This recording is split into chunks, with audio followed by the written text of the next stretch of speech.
Hi, I'm Maggie. And I'm Nicole. Welcome to the DAC Dyslexia and Coffee podcast. We're so happy you could join us. We're both moms and dyslexia interventionists who want to talk about our students and children, what dyslexia is, how it affects our kids, strategies to help, and topics related to other learning disabilities will all be covered in this podcast. Parents are not alone, and we want to give voice to the concerns and struggles we are all having.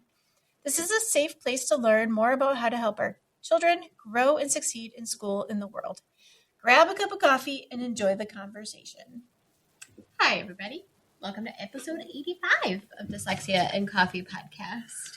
We're going to start today's episode like we have every single week, and that is with the concept of the week. So concept of the week is our opportunity as practitioners to kind of peel back the curtain a bit and let everyone into an intervention session. We like to teach about things that either we would be directly teaching to our students or their parents and families. So today's concept of the week is burnout. Okay. This is like a hot topic hot topic in the world, so I think it's good to define it. I think it is really good to define it. And I think it is also both over and underused at the same time. Mm-hmm. So burnout, what burnout is a state of severe emotional, mental, and physical exhaustion caused by prolonged, unmanaged stress. It typically arrives from work, caretaking, and overwhelming responsibilities. So burnout is very, very real. Don't let people tell you it's not. It's real. Mm-hmm. And it is severe. So it's not like, oh man, I'm so burnt out from my one bad day. No, that's not burnout. But it is really, I do think it is overused and underused at the same time. I think it's used more for work. Yep. It seems like that's been like the hot topic at like work sites and work mental health and stuff. Yep. And I don't think sometimes the caretaking and the other responsibilities sometimes get as much 100% notice. Yeah, 100%.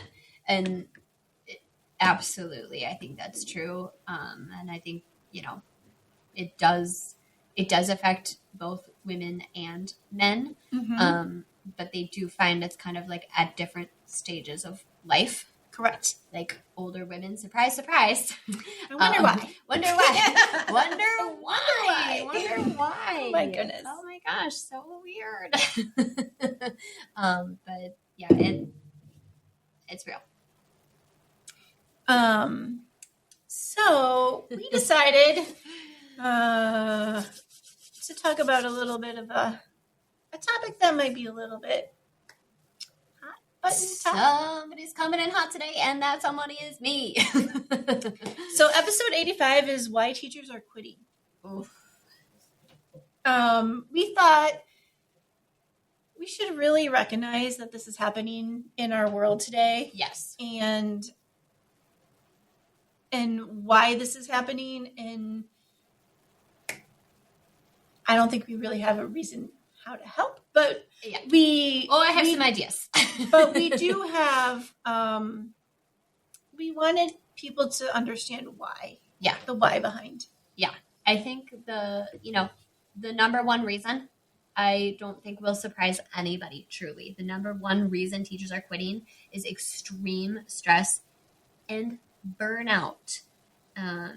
This burnout comes from a combination of completely unmanageable workloads, increasing student behaviors, because we don't have the actual support teachers in place because they burned out about 5 to 10 years ago. Mm-hmm. And now you've got your regular ed teachers who stuck it out that are in a really bad way, and a lack of support from admin, which really anytime that is going on, the admin, they can just kind of outweigh, and they can act like it's a breaking point. And guess what? Teachers don't make that much money. Okay. Right. So the lack of compensation, which most teachers do understand the field they are getting in. Right. And they understand that. They understand that. Trust and believe. We knew what we were getting into. That doesn't mean we're punching bags. Right. And I think because of the overwhelming workloads and the student behavior and the lack of support, that is going to create that breaking point for teachers. Because they did know that the low compensation was there, but yes, but the calculus was different. The exactly. calculus and the landscape was different. Mm-hmm. And we became punching bags. Mm-hmm. Really. Yeah. Kind of like us healthcare workers. Well, exactly that. It kind of became a thing, and unfortunately, that's kind of how the world went. Right. And obviously, COVID-19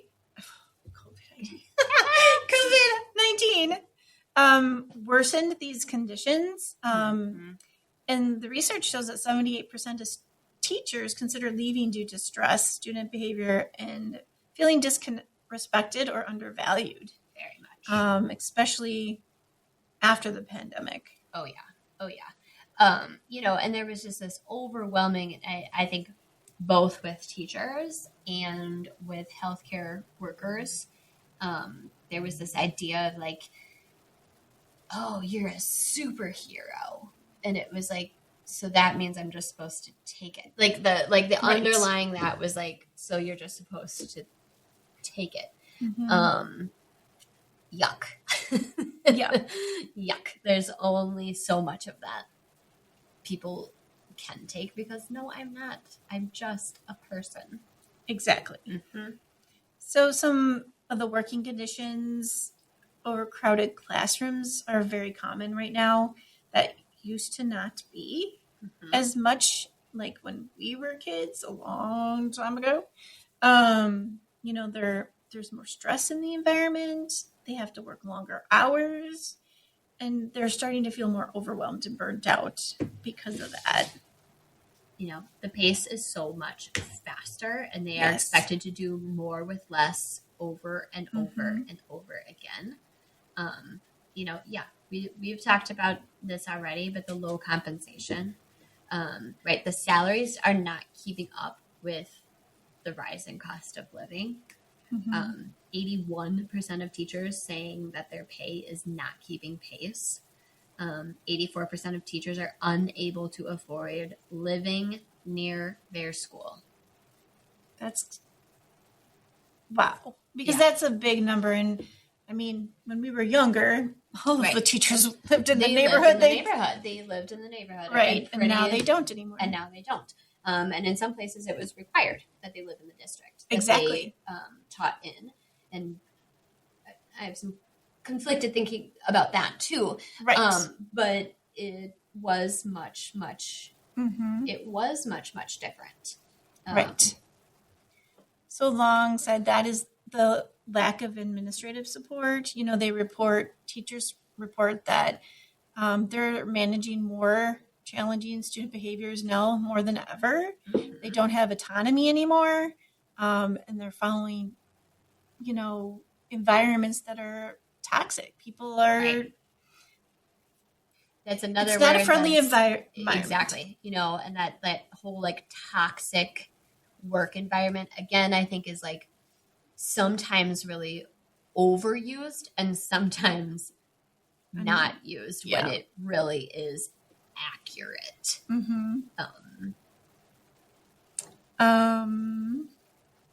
Not surprisingly, again, right? Political and social pressures.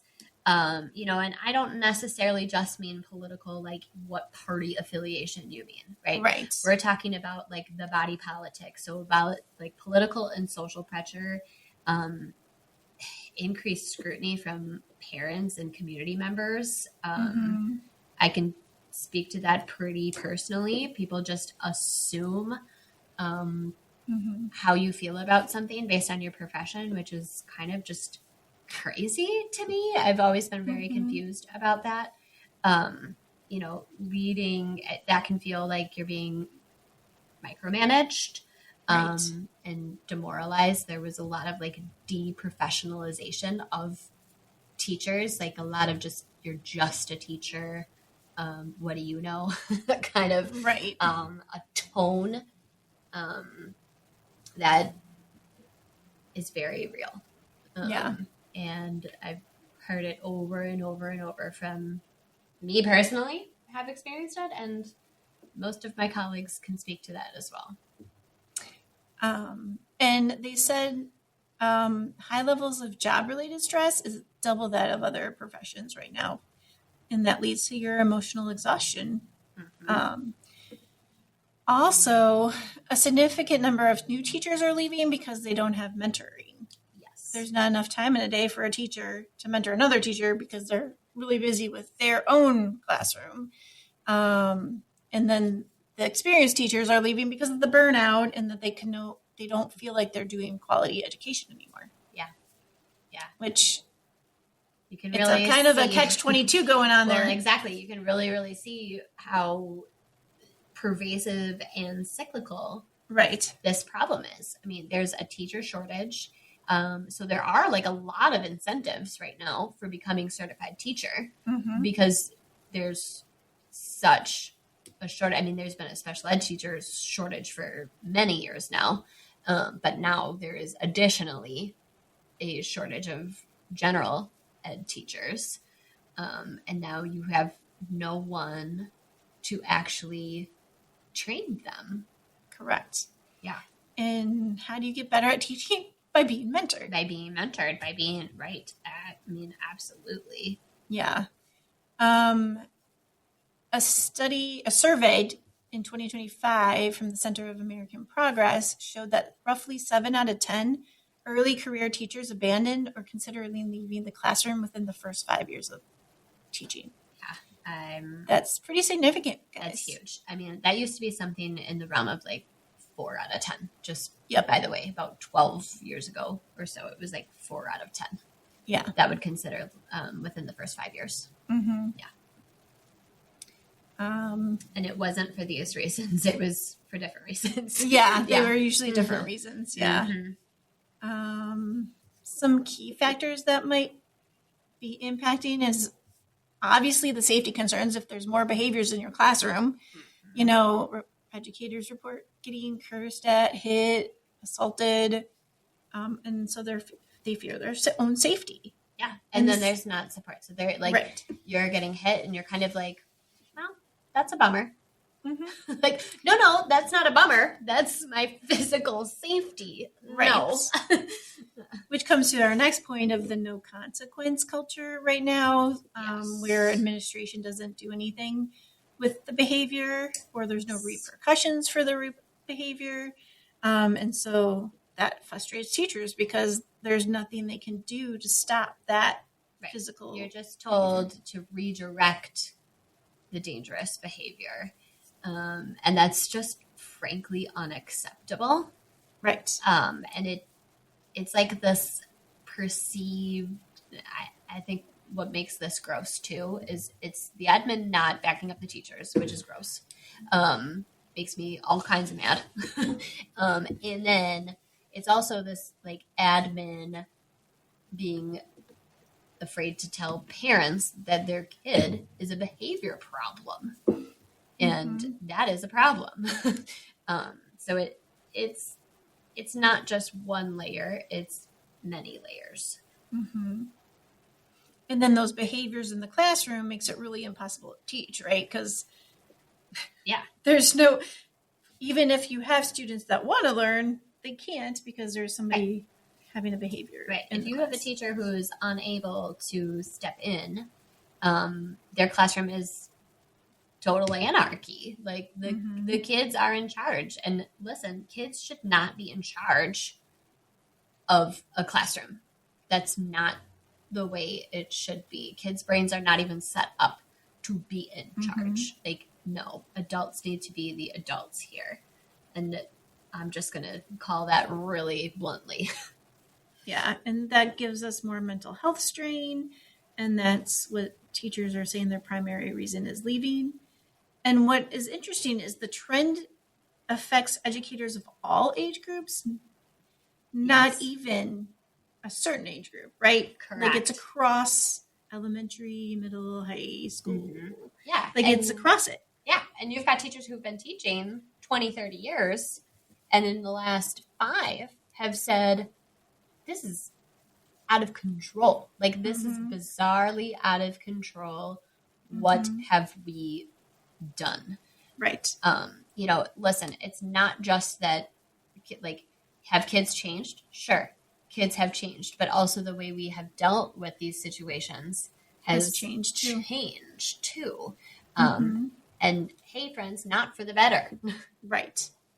I also think too, the more mental health issues that students are showing, more increases those behaviors. But I also think there's a lack maybe of education or support for teachers in those mental health very much issues.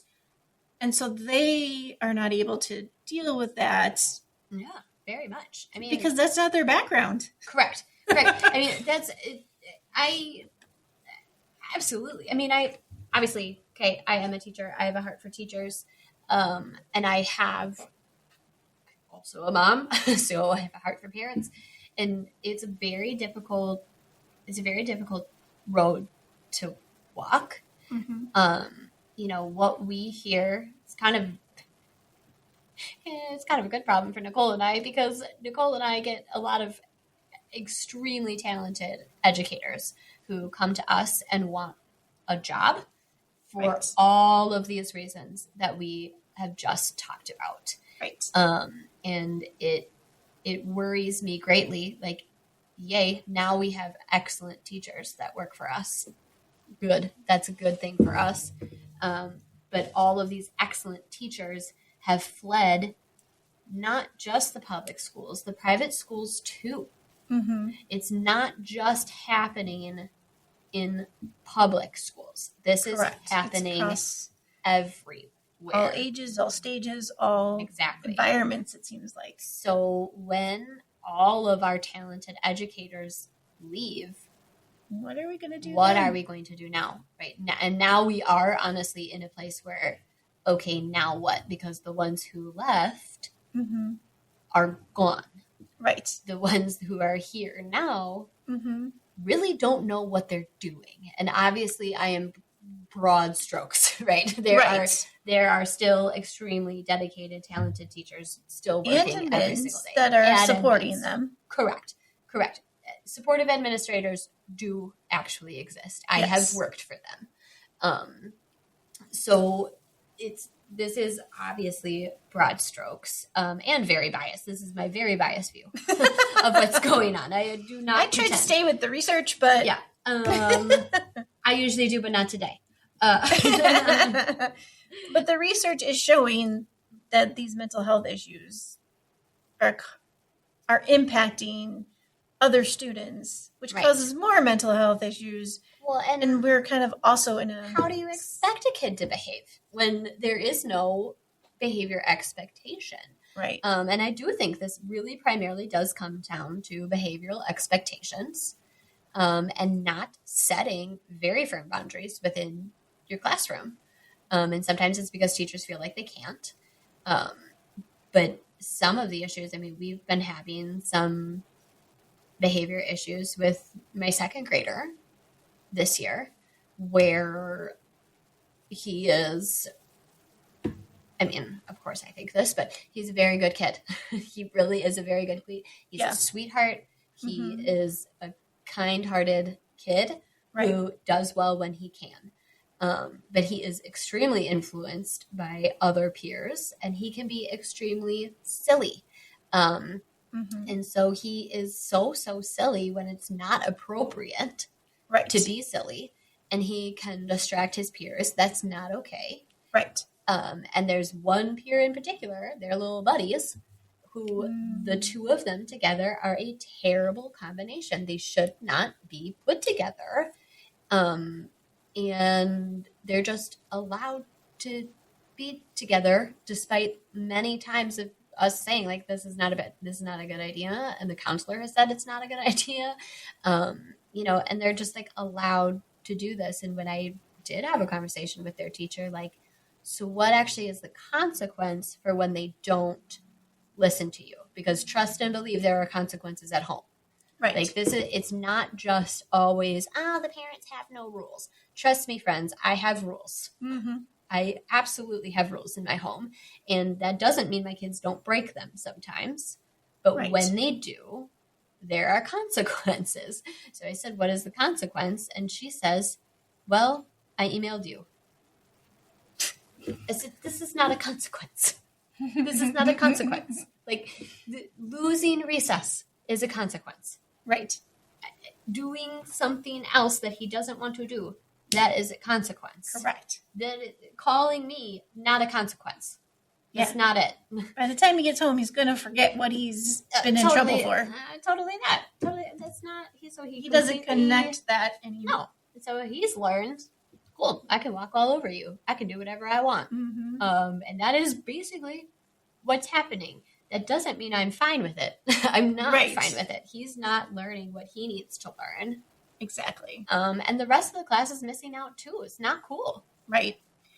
And I think that goes back to that mentorship because newer teachers, I think, do not have that mentorship. They do not. And they don't know how to set those boundaries. Correct. Or those, or what is a consequence I can have in my class. Right. And I do think the teacher he has, I think, has some really, I do think she's got some good potential here. And I kind of had to step in. I said, she's like, well, I wasn't really sure how you would feel if I gave him a consequence. And I was like, I would feel great. But you shouldn't be thinking about that. That's not for you to think about. Right. Your job is to protect your classroom. Mm-hmm. And what is going on in it. Your job isn't to think about, what is mommy going to think if I punish little Precious? Like, that's not it. That's not your job. But I think that's kind of what society has very turned much towards. Totally. And unfortunately, that gives them less. It gives them less authority. It diminishes the teacher's authority. Correct. And while I don't want schools to swing so far in the authoritarian position, right? Like, no, school shouldn't be, 12 little girls in 2 straight lines, right? Like the old school Madeline. That's not it. That's not what I'm aiming for. But anarchy is not okay. This is not working. And I think it's really time to have some actual real conversations about, we actually do know what has worked, right? Actually, there have been several times in our school history that we've had great behavior data. We do know what works, and we need to go back to what did work. Mm-hmm. Yeah. Yeah. The deviation from evidence-based practice is getting us on a bad track. Absolutely. And the fear of it all too, like, this spills out everywhere in our personal conversations and our professional conversations. Like, I can't dream of saying something that would possibly offend somebody, so I'm not going to say anything at all. That's problematic, right? That's problematic. I am absolutely not saying go around offending people. Absolutely not. I think listeners know and trust me enough by now, right? That's not what I'm about. There are things you do not say and cannot say, and all the things. I mean, this happened to me yesterday and today. Yeah, right. Maggie and our OT, very straightforward. They didn't miss words about my son and his development. Yeah. And that it's not really on track. And yes, I know that as a mom, but it's different when it's your kid. But hearing it from somebody else makes you really have to think about it more. Yes. And so we're missing how to have those hard conversations right now. And so if you can't have those hard conversations, that's not good for the student or the kids either, because how are you going to get them what they need? Oh, totally that. Right. Totally that. And yeah, it stinks. It stinks to be on the receiving end of getting a hard conversation. Right. And it stinks to be the one directing that hard conversation. Especially when it's somebody you're like, like them. I know them. I don't want to say that to it's them. Harder. It is harder. Harder. Yeah. But it's really necessary. And I think at the root of this, like, this has a lot to do with why teachers are leaving. Absolutely, it does. Yeah. And we've got to get back to a place where we can do this with each other. Exactly. We have been there before. We can get there again. But it's ugly right now. Yeah. It's ugly. And, listen, teachers, do you want to come our way? Nicole and I are happy to have you. 1,000%. That's a plug-in. Right. We are happy to have you. Some of our most amazing, all of our managers left one school building that was not a good environment to be in. But again, I'm very interested in how do we make those school buildings not toxic anymore, because that's going to be the best for everybody. Absolutely. I mean, when we can invest in our schools, and I don't care, public, private, all of them, when we invest in our schools and our public education is strong, then so too is our private education system. Correct. And everything is functioning much better. Exactly.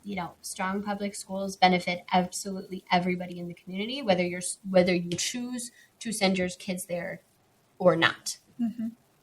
And that's the real truth of it. So, it's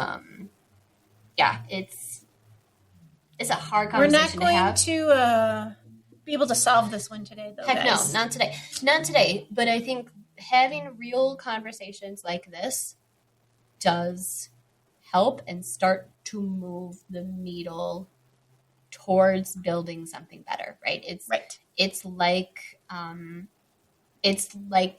protest. When you don't like something, okay, we as Americans, we have the right to protest, and that's great. But is it enough? No, it's not. Because you need to also think about, well, what does make that better? Correct. You have a right to be like, I don't like this, and that's good and powerful. We wouldn't have civil rights if we didn't have protests, right? Right. But also, if no one had a plan for, hey, by the way, this is actually what it could look like, then you're stuck. Then we really wouldn't have been anywhere. Exactly. So it's both. I think having these conversations is important, and I sometimes do and sometimes don't have issues being the one to say something. Japan can get me in trouble sometimes, but also it's important, and sometimes things need to be said. Yeah. So Maggie, what's happening beyond dyslexia? Oh my goodness. So many things. So my kids are on spring break this week. I'm appreciating their classroom teachers a whole lot this week. I don't know what this is, but I swear every single time my kids have spring break, like, the weather is the crappiest. I know. I don't. It's like either or. Like around here for Easter, in Wisconsin, it's either really, really nice or really, really not nice. Yep. There's no in between. Yep. It's like this. Monday at least was a nice day. They got to play outside a lot on Monday. Thank goodness. And yesterday was tolerable, but still cold. Like, it was like 36 degrees yesterday, which is still cold for March. It's average, but on the colder side of average. And when it's just a tough pill to swallow when it was like 80 on Sunday. And that is Wisconsin. Is Wisconsin for you, friends. So I am feeling the these kids are home, and I tried to work from home Monday through Wednesday. As we record this is a Thursday. I tried to work from home Monday through Wednesday. And then she was here. And then I wonder why. I wonder why. Correlation? I think yes. What's going on with you, Nicole? Well, we're having the every holiday conversation at our house where... Oh, yes. I love my husband. Oh, gosh. But he's not really very into holidays. and doesn't understand why the rest of us are. And so last night, my 13-year-old, she's got a plan because she's the only one in our house that knows anything about magical holiday beings. Yes. Yeah. And so she wanted us to color with her. Oh dear. And so I did. My husband did not. And so it's just interesting the different perspectives of I get excited for holidays and I'm fine like doing all the extra stuff, but yeah. What a Scrooge. He is. What a Scrooge. Chris, you're a Scrooge. Yeah. Hope you're listening. And my kids love it. And it's really hard because I'm like trying to be like, okay, I'll support this, but then I gotta go. Then it becomes just me. It's like, oh no. That's like frustrating. That's frustrating. Yeah, I think, Easter this year is just going to be a hard one for us. Just with the recent loss of Grandma, we're just not at all in holiday spirit. But, the coloring the eggs is still an important thing. So, like, we're still going to do that. We will have people over at our house on Sunday. Right. But it's just going to be such a different vibe. Right. But it's hard when your partner's not like in step. Like, right. I don't know. I will admit fully that usually it is not me that is procuring the contents of baskets.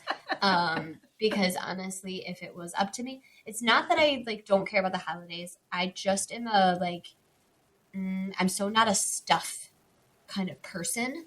Okay. So I very strongly dislike any stupid plastic toy that's just going to break in 2 seconds. Like I would just rather not bring it into my house at all. Yeah. So I can be kind of curmudgeonly about that stuff. And I'm also like, no, 1 bag of candy is like enough and you guys can share. Like I don't